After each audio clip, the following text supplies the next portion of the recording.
আল্লাহর মেহেরবানি আমাদেরকে জুমার নামাজ পড়ার জন্য মসজিদে আসার তৌফিক দিয়েছেন। এজন্য কালিমাতুশ শুকর আদায় করি আলহামদুলিল্লাহ। আমরা বলছিলাম যে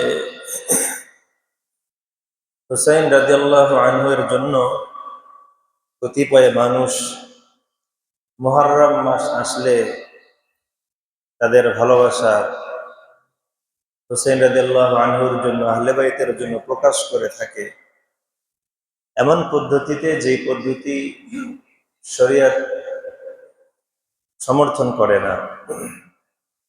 তারা আসলে কেন এগুলো করছে, তারা কেন করছে এগুলো আমরা সংক্ষেপে একটা বিষয় জানার চেষ্টা করছিলাম, এবং তার ধারাবাহিকতায় আমরা এই পর্যন্ত আলোচনা করেছিলাম যে একজন ইহুদি ইয়ামেন থেকে সে মুসলমানদের মধ্যে মুসলমান বেশ ধরে মদিনার মধ্যে এসে থাকতো। তো উসমান রাদিয়াল্লাহু আনহুর সাথে একবার তার কথোপকথন হয় এবং উসমান রাদিয়াল্লাহু আনহুকে বলে যে আমাকে কোনো দায়িত্ব দিয়ে দেন মদিনার। উসমান রাদিয়াল্লাহু আনহু নাকচ করে দেন। তো সে ক্ষিপ্ত হয়ে মানুষের মধ্যে উসমান রাদিয়াল্লাহু আনহুর ব্যাপারে উৎসাহ রটাতে থাকে। এক পর্যায়ে তাকে মদিনা থেকে বের করে দেওয়া হয়। সে ধারাবাহিকভাবে বসরা, কুফা, শাম, মিশর এই সমস্ত এলাকায় মুসলমানদের মধ্যে উসমান রাদিয়াল্লাহু আনহুর বিরুদ্ধে জনমত তৈরি করতে থাকে। এবং মিশর থেকে বিপুল সংখ্যক মানুষ এবং কুফা, বসরা থেকেও কিছু মানুষ তার সাথে সঙ্গ দেয় এবং তার দলে ভিড়ে যায়। তো সে এক পর্যায়ে তার যত দলের লোকজন আছে এদেরকে নিয়ে আবার মদিনার উদ্দেশ্যে রওনা করে। যখন এরা মদিনার চারিপাশে বিভিন্ন জায়গায় অবস্থান নেয় এবং ওখান থেকে কিছু কিছু লোক দলে দলে গিয়ে গিয়ে ওরা মুসলমানদের মধ্যে খলিফা আমিরুল মুমিনিন ওসমান রাদিয়াল্লাহু আনহুর বিরুদ্ধে বিভিন্ন উৎসাহ ওঠাতে থাকে। তো যখন 35 হিজরির হজের সময় হয়, তারা ওই সময়টাকে সুবর্ণ সুযোগ মনে করে, কারণ ওই সময় বড় বড় সাহাবা একরাম ওনারা হজ করার জন্য মদিনা থেকে মক্কায় চলে যান। মদিনা অনেকটা খালি হয়ে পড়ে, অনেক সাহাবী চলে যান। তো ওই সময় তারা এসে উসমান রাদিয়াল্লাহু আনহু এর বাসগৃহ যেখানে তিনি থাকতেন এটা ঘেরাও করে। এবং লম্বা ঘটনা কেবল সংক্ষেপে বলছি। এবং তারা 15ই জিলহজ উসমান রাদিয়াল্লাহু আনহুর উপরে হামলা করে বসে। 18ই জিলহজ তারা হামলা করে এবং উসমান রাদিয়াল্লাহু আনহুকে শহীদ করে ফেলে। এই ঘটনা সব দিকে ছড়িয়ে পড়ে। ছড়িয়ে পড়ার পরে সাহাবায়ে কেরাম, যারা বড় বড় সাহাবায়ে কেরাম ছিলেন, ওনাদের দাবি হলো আগে উসমান রাদিয়াল্লাহু আনহু যে হত্যাকাণ্ড হলো এই হত্যাকাণ্ডের বিচার হবে, এরপরে খেলাফতের দিকে আমরা মনোযোগ দিব। কিন্তু কিছু সাহাবী যারা হত্যা করেছে আব্দুল্লাহ ইবনে সাবার লোকজন, ওরা আবার ভেতরে ভেতরে একটা দাবি তুললো যে না, আগে খলিফা ঠিক করতে হবে, কারণ ওদের ভয় হচ্ছে যদি আগে বিচার করে তাহলে তো বিচার হয়েই গেল, এর চেয়ে বরং আগে খলিফা নির্ধারণ করলে, মনোযোগ এদিকে দিলে বিচার যত দেরি হবে তত এটা গতি কমে যাবে। তখন তারা আলী রাদিয়াল্লাহু আনহুকে প্রস্তাব করলো আপনি খলিফা হয়ে যান, এবং থ্রেট দিল যে আপনি যদি খলিফা না হন, দায়িত্ব না নেন, তাহলে আপনার ক্ষতি হবে। আলী রাদিয়াল্লাহু আনহু দেখলেন যে একদিকে তো হুমকি, আর একদিকে হচ্ছে যদি উনি এই পর্যায়ে এসে দায়িত্ব না নেন উনি দায়িত্ব না নিলে যদি সাহাবাইরা নিজেদের মধ্যে থেকে কাউকে দাঁড় করিয়ে দেয় আরো সমস্যা হবে। এজন্য উনি দায়িত্ব নিলেন। দায়িত্ব নেওয়ার পরে সাহাবাদের মধ্যে দুইটা গ্রুপ হয়ে গেল, একটা বিশৃঙ্খলা। আয়েশা রাদিয়াল্লাহু আনহা তখন হজে ছিলেন, মক্কাতে ছিলেন। উনি যখন মদিনায় রওনা করলেন তখন শুনতে পেলেন যে ওসমান রাদিয়াল্লাহু আনহু হত্যা করা হয়েছে। উনি আর মদিনায় গেলেন না, উনি সেখান থেকে বসরায় চলে গেলেন। বসরা এই জন্য গেলেন যেহেতু এদের মূল হচ্ছে কুফা বসরা, ওই এলাকাটা। উনি সেখানে গিয়ে একটা সমাধান করবেন এই উদ্দেশ্যে বসরায় চলে গেলেন। এবং আলী রাদিয়াল্লাহু আনহু যখন শুনলেন যে আম্মাজান আয়েশা উনি মক্কা থেকে বসরায় চলে গেছেন, উনি সেখান থেকে মদিনা থেকে আলী রাদিয়াল্লাহু আনহু উনিও বসরায় চলে গেলেন। কারণ আম্মাজান আয়েশা ওনার জোরালো দাবি হচ্ছে আগে এই হত্যাকাণ্ডের বিচার করতে হবে। তো আলী রাদিয়াল্লাহু আনহু চিন্তা করলেন যে ওনাকে যেভাবে হোক বুঝাই, ওনার সাথে একটু সমঝোতা করি। এজন্য উনিও আম্মাজান আয়েশার সাথে সাক্ষাৎ করার জন্য রওনা হলেন। মুআবিয়া রাদিয়াল্লাহু আনহু শামের গভর্নর ছিলেন, উনিও ওনাদের সাথে আম্মাজান আয়েশার সাথে সাক্ষাৎ করার জন্য আসলেন। তো ওনারা যখন এক হলেন তিনজন, ওনাদের মধ্যে একটা সমঝোতা হলো, একটা চুক্তি হলো যে আলী রাদিয়াল্লাহু আনহু আগামীকাল মদিনায় ফিরে যাবেন। সেখানে যাওয়ার পরে যারা উসমান রাদিয়াল্লাহু আনহুকে হত্যা করেছে এটা বিচার করবেন। বিচারের পরে সমস্ত সাহাবী, আম্মাজান আয়েশা, মুআবিয়া সহ বড় বড় সব সাহাবীরা আলী রাদিয়াল্লাহু আনহুর কাছে বায়াত দিবেন। রাতের বেলা এই যে সাহাবাই গ্রুপ যারা আছে, আব্দুল্লাহ ইবনে সাবা, ওরা যখন জানতে পারলো যে ওনাদের মধ্যে সমঝোতা হয়ে গেছে, আর বিশৃঙ্খলা হবে না, তখন ওরা রাতে যখন সবাই ঘুমিয়ে আছে, আম্মাজান আয়েশা এবং আম্মাজান আয়েশার উপরে যেখানে তাবু, এই তাবুর উপরে হামলা করে দিল এবং মুআবিয়া রাদিয়াল্লাহু আনহুর তাবুর উপরে হামলা করে দিল। এখন স্বাভাবিকভাবে ওনাদের ওখানে গ্রুপ আছে তিনটা, দুই গ্রুপের উপর হামলা হয়েছে।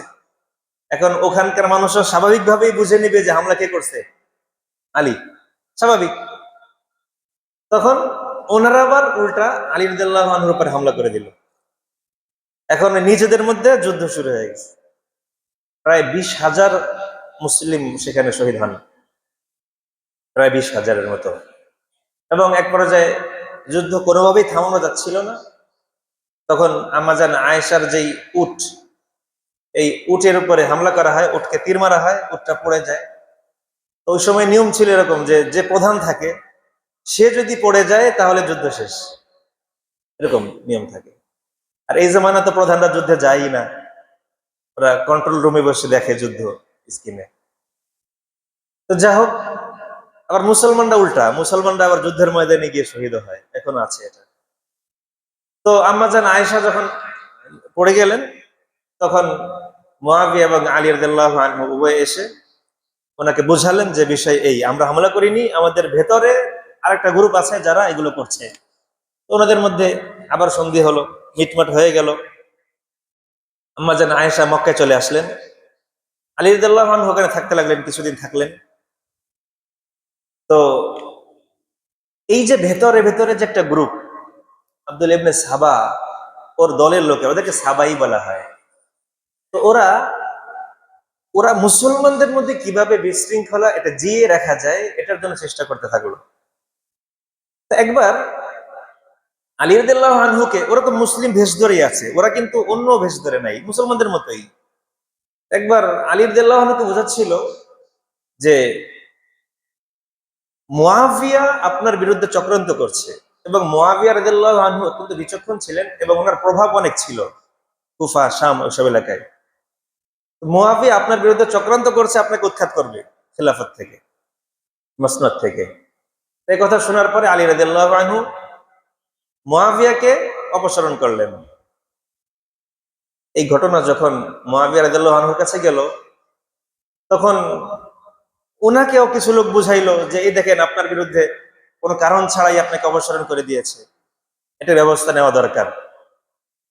মুআবিয়া রাদিয়াল্লাহু আনহু যুদ্ধ করার জন্য প্রস্তুতি নিলেন আলী রাদিয়াল্লাহু আনহুর সাথে। ওদের কথাই যখন আলী রাদিয়াল্লাহু আনহু শুনলেন যে যুদ্ধ করার জন্য আসতেছে, উনিও প্রতিহত করার জন্য গেলেন সিফিন নামক জায়গায়।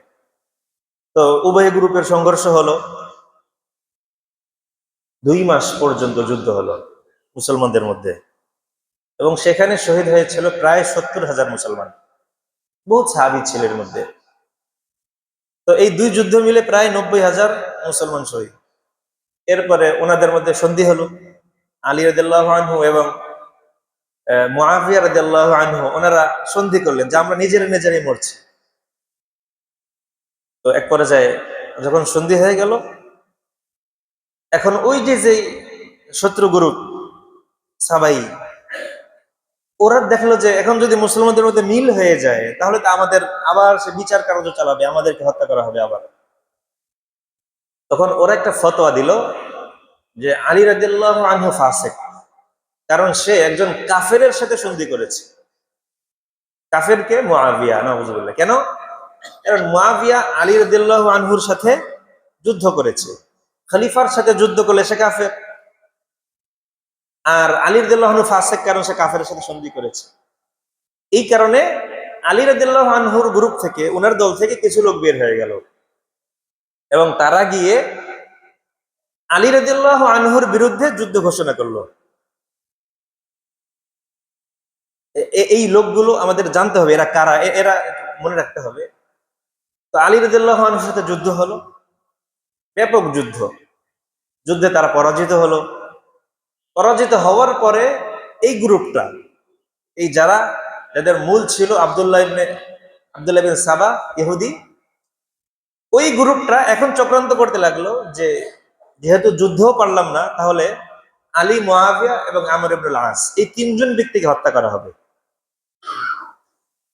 তো তারই ধারাবাহিকতায় ওরা আলী রাদিয়াল্লাহু আনহুকে 15ই রমজান 40 হিজরিতে রাতে বেলা যখন ফজরের নামাজ পড়ার জন্য আসতেছিলেন কুফায়, তখন তাকে হত্যা করে দেওয়া হলো। মুআবিয়া রাদিয়াল্লাহু আনহুর উপরে হামলা করা হয়েছিল, কিন্তু উনি নিজেকে বাঁচিয়ে নিতে পেরেছেন। আমর ইবনুল আস, উনি ওই দিন ফজরে আসেন নাই, আরেকজনকে পাঠিয়েছেন, তাকে হত্যা করা হয়েছে, শহীদ করে দেওয়া হয়েছে। যখন আলী রাদিয়াল্লাহু আনহুকে হত্যা করা হলো, স্বাভাবিকভাবেই ওনার ছেলে হাসান রাদিয়াল্লাহু আনহু, উনি খলিফা হলেন। তো 6 মাস বা 5-6 মাস উনি দায়িত্বে থাকার পরে উনি চিন্তা করলেন যে মুসলমানদের মধ্যে যে এই যে একটা ঝামেলা চলছে, এটা শেষ হওয়া দরকার।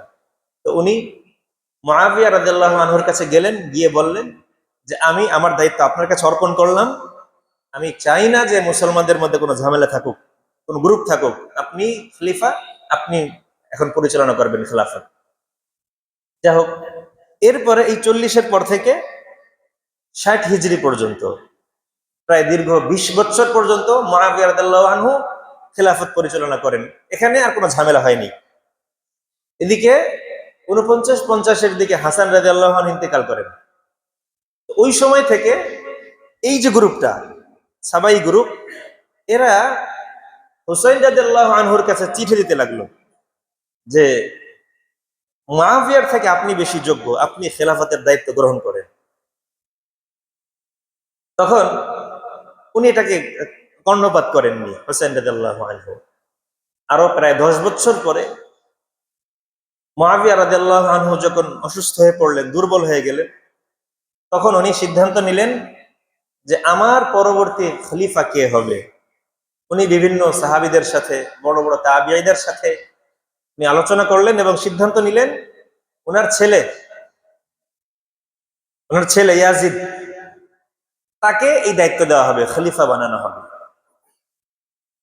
সে সময় ইয়াজিদ রাষ্ট্র পরিচালনার যোগ্য, এই ব্যাপারে কারো দ্বিমত ছিল না।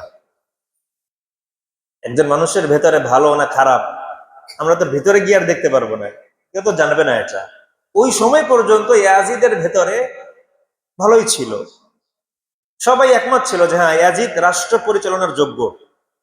তো সেই হিসেবে ইয়াজিদকে দায়িত্ব দেওয়া হলো।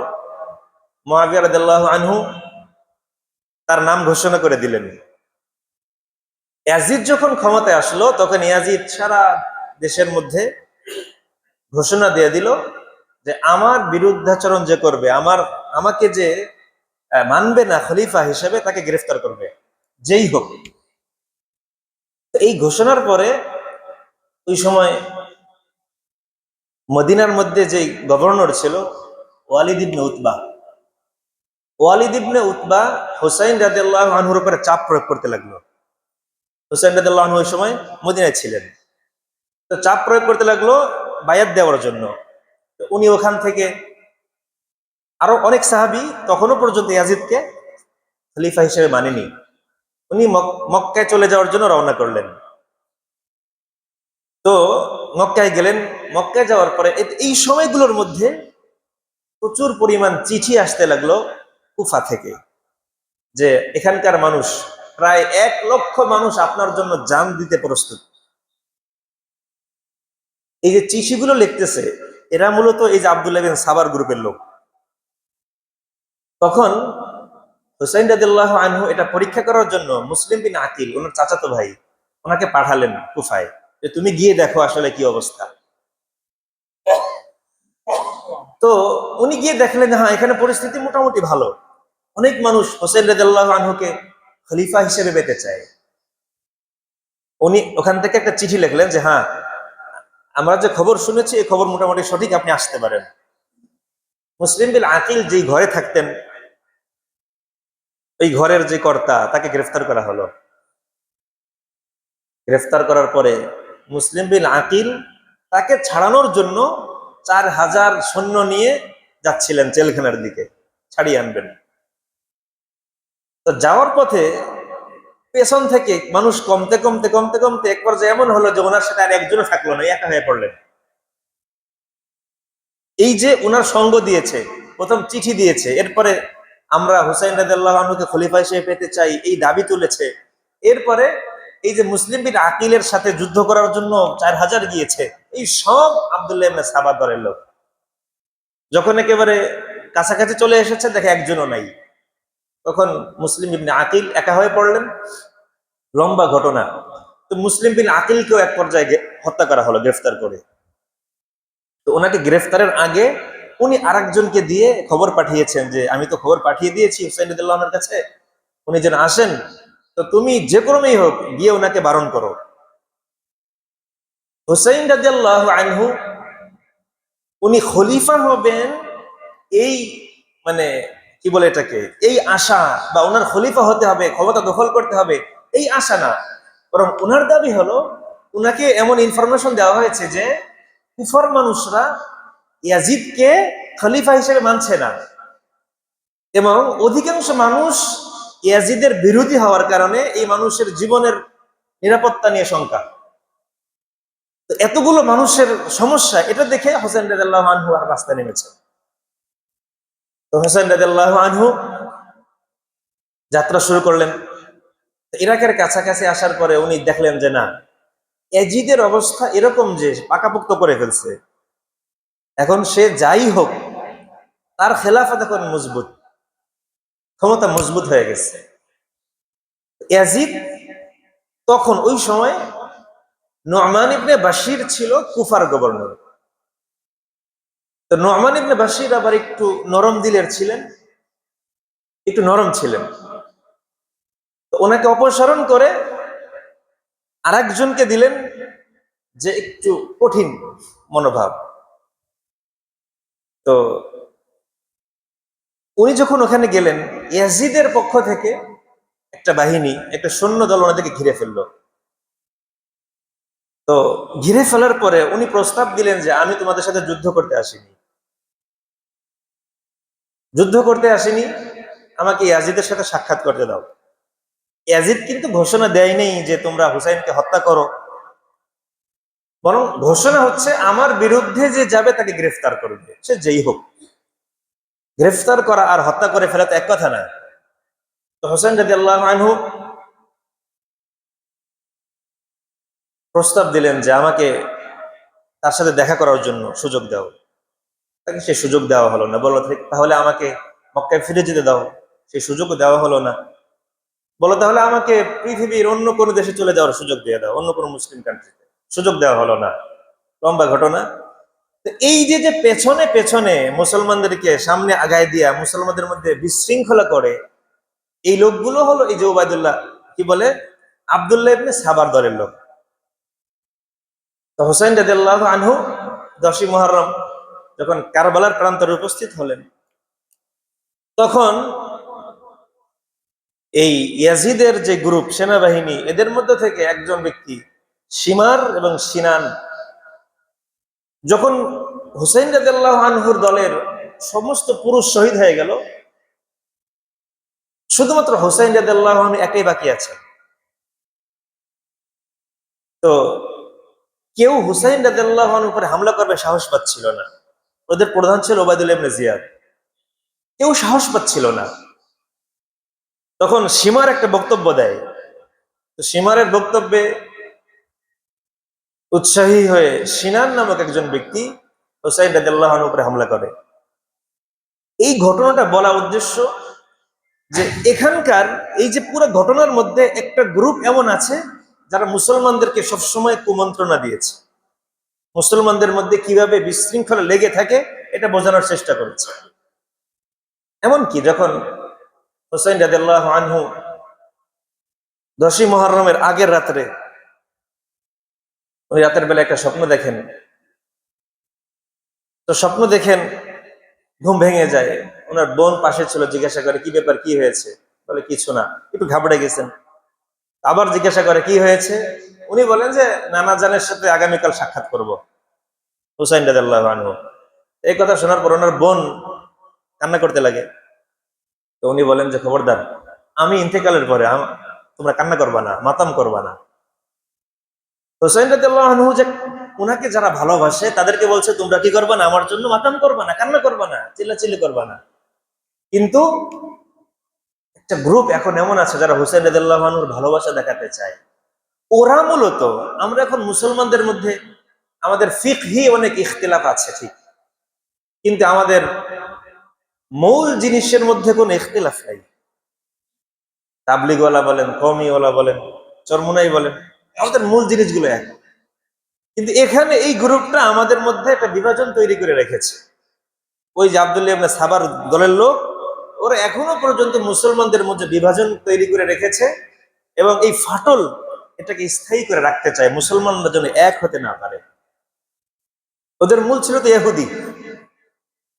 তো ওই ইহুদিদের যে চক্রান্ত এটা এখনো চলছে। এজন্য হুসাইন রাদিয়াল্লাহু আনহু, আমাদের মূল বক্তব্য হচ্ছে কারবালা, কারবালার ঘটনা অত্যন্ত মর্মান্তিক দুঃখজনক ঘটনা। তবে কারবালার ঘটনার জন্য আশুরার মহত্ব, শ্রেষ্ঠত্ব বেড়েছে এটা ভুল ধারণা। এবং এই কারবালাকে কেন্দ্র করে আশুরায় বিভিন্ন আয়োজন করা, বিভিন্ন অনুষ্ঠান করা, এটা এই আব্দুল্লাহ ইবনে সাবা ওদের একটা মন্তব্য বা ওদের একটা মতবাদ। এটা মুসলমানদের কোনো কর্মকাণ্ড হতে পারে না। মুসলমানদের কর্মকাণ্ড যেটা, সেটা তো রাসূল সাল্লাল্লাহু আলাইহি ওয়াসাল্লাম যেভাবে আমাদেরকে হেদায়েত দিয়েছেন সেভাবেই আমরা করব। সাহাবা একরাম যেভাবে আমাদেরকে দেখিয়েছেন সেভাবেই করব আমরা। কথার কথা, দৈনন্দিন আমাদের জীবনের যত সুন্নাত, ওয়াজিব, ফরজ গুলো আছে এগুলো আমরা পালন করব। এর বাহিরে যেগুলো কোরআনে নাই, হাদিসে নাই, সাহাবাদের আমলের মধ্যে নাই, এগুলো তো আমাদের পালন করার কোনো সুযোগ নেই। তো কে কি করলো, কে মাতাম করলো, কে নিজের শরীর ক্ষতবিক্ষত করলো, এগুলো আমাদের দেখার কোনো প্রয়োজন নেই। একটা গুরুত্বপূর্ণ বিষয় হচ্ছে আমরা সহজ জিনিসগুলো, গুরুত্বপূর্ণ জিনিসগুলো বাদ দিয়ে কঠিন জিনিসগুলো, যেগুলো গুরুত্বপূর্ণ নয় এগুলোকে বেশি মূল্যায়ন করি। আজকে যখন বলা হয় যে আপনারা নামাজ পড়েন নিয়মিত, সময় মতো নামাজ পড়েন, এই নামাজের মধ্যে অধিকাংশ মানুষ হাজির হয় না, আসে না। কিন্তু যদি বলা হয় একটা মিলাদ হবে, যেটা কোরআন হাদিসে কোনো ভিত্তি নেই, দেখবেন ওখানে লোকের অভাব নেই। ফজরের নামাজে মুসল্লি হয় কয়জন? আজকে মুসল্লি হয়েছে এক কাতারের থেকে 3-4 জন বেশি। আমাদের জীবনটা, আমরা জানি আমাদের জীবনটা পুরোটাই একটা পরীক্ষা, ঠিক কি না?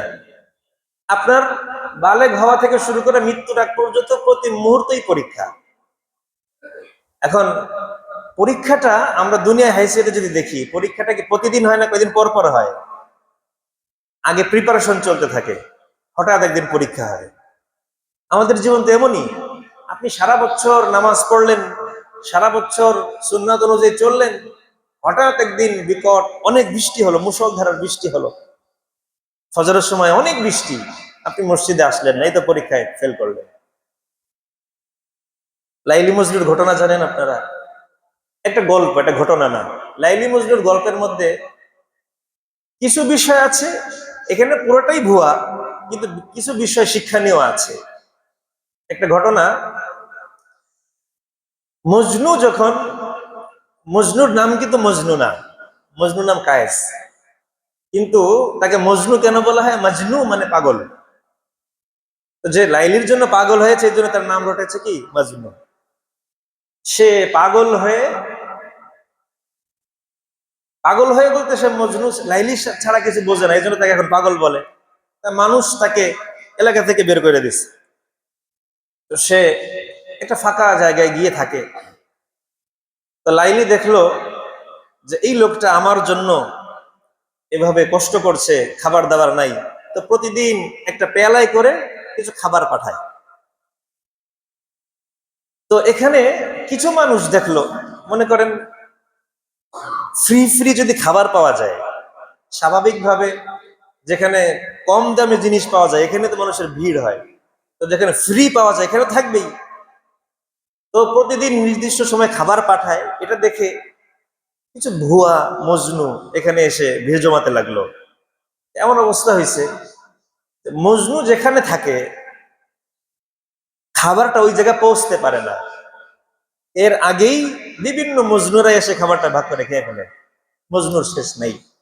তো একদিন লাইলি চিন্তা করলো যে একটু পরীক্ষা করা দরকার, যে মজনুরে যে প্রতিদিন খাবার পাঠাই, মজনু কি আসলেই মজনু কিনা, আমার জন্য পাগল কিনা, একটা পরীক্ষা হওয়া দরকার।